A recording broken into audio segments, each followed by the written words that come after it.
The city of Memphis during the 50s and 60s were years of music, culture, and entertainment. They were also filled with hardships, hate, and much racism. These recent changes throughout the South led to the events of the Civil Rights Movement. A well-known fact about the Civil Rights Movement is protesters led marches to fight racial discrimination in the South. However, not many know that there was also segregation within the church. The church played a large role in the Civil Rights Movement and was one of the factors of the Civil Rights Movement that impacted history. This change in history was caused by an idea of integration tossed back and forth between white and black churches. If the white church had simply said, we are going to obey the law. Well, they weren't breaking the law necessarily, but they had been breaking it.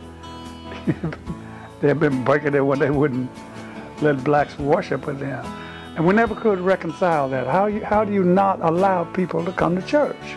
I mean, they preach to the same Christ, and we do all the same, we sing the same hymns. And young people like you can't even begin to imagine why. Why would they not let you do that? What was the reason? And there's no real reason. Black churches supported integration and even were said to be the backbone of the Civil Rights Movement. Ministers led peaceful protests against segregation such as marches and kneel-ins.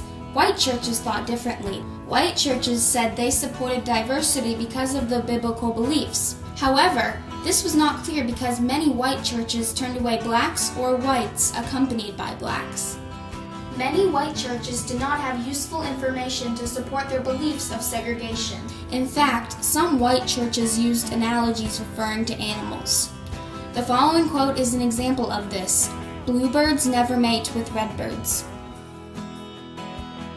Most Christians were not confident that the Bible was a good source of support for segregation.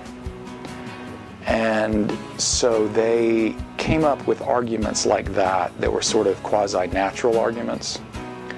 Like, just look at nature and, they're distinct species and people, different, animals congregate with other animals of the same type. People said things like that as if to indicate that segregation was a natural phenomenon and it ought to be maintained. Activists soon realized the church's level of hypocrisy and became angry because of it. Many felt they would be automatically welcomed by any church of any race because of the biblical beliefs within the church. However, the white church's lack of proof gave activists something to build on, and people like Martin Luther King Jr. spread their ideas nationally, but were of course discouraged by white churches. This did not stop protesters from moving forward.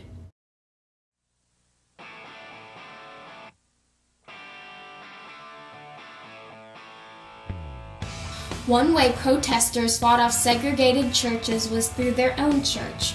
Activists who said to be followers of Jesus Christ were motivated to integrate Memphis even more than usual. These activists felt in order to make Memphis a better place, they would need to get to the root of the problem: segregated churches. On August 30th, 1960, a religious group advertised an outdoor ceremony in Memphis's local newspaper. A group of Christian African American students decided to attend this meeting since it was advertised as open to the public. The African American students thought they would easily integrate the ceremony since its focus was on brotherly love and harmony. However, the ceremony ended in arrests. Going to Overton Park was a part of the overall movement. Our intent was to break down all the barriers throughout the city. And Overton Park, we perceived it as being a public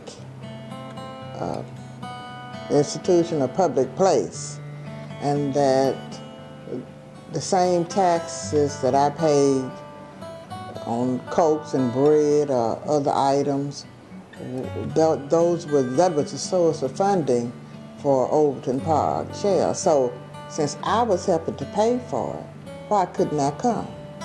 So that it was just a part. It's just that we had moved to that level. By the time we got to Overton Park, we had already integrated the lunch counters.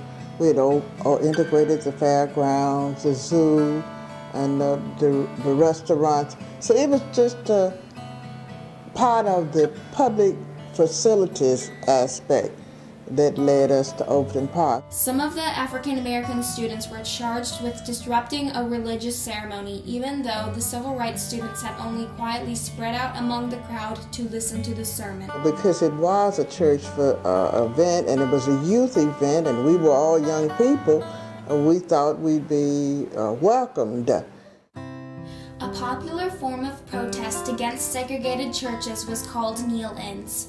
This is if the protesters were turned away from white churches, they would kneel outside in front of the church and pray, sing, or even hold their own sermon. On Palm Sunday in 1964, students Joe Purdy, James Bullock, and Howard Romaine, two of whom were white, attempted to attend Second Presbyterian Church in Memphis, Tennessee. All three left after the elders guarding the front doors threatened to call the police. However, every week the students returned with a larger group of protesters, each time participating in a kneel-in.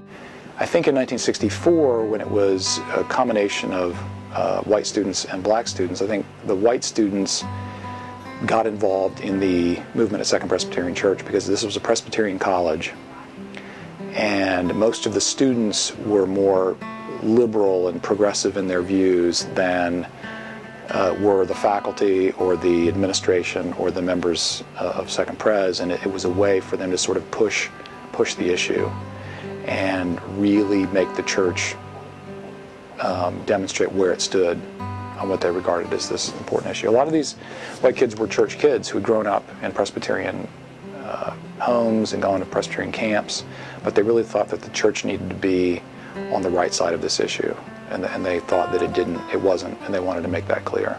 Eventually, these events began catching the eye nationally, and even caught the eye of National Presbyterian Church board member Carl Pritchett. Pritchett participated in a kneel-in himself and insisted the church's General Assembly be canceled due to their poor decisions. Eventually, the church held a congregation-wide meeting to allow blacks into their church. After this decision was made, 10% of the church left to form their own independent Presbyterian church. On April 4th, 1968, Martin Luther King was assassinated on his balcony of the Lorraine Motel. Call an ambulance on your police radio. Dr. King has been killed, been shot. And they said, where did the shot come from? And that's where you see us pointing to the building across the street where the shot came from. I was doing everything that needed to be done. All of America was shocked and heartbroken. However, many gained even more ambition to end segregation just because of King's death. One of the many examples is an organization called MIFA, or the Metropolitan Interfaith Association. MIFA was an organization that supported diversity and cooperation among Memphis citizens. After his assassination on April 4th, 1968, the people who had been wanting to start an organization pretty much decided, we're not even sure exactly what this organization will do, but it has to come now. The city was in turmoil, people were scared. MIFA created many programs to help those in need during the civil rights movement.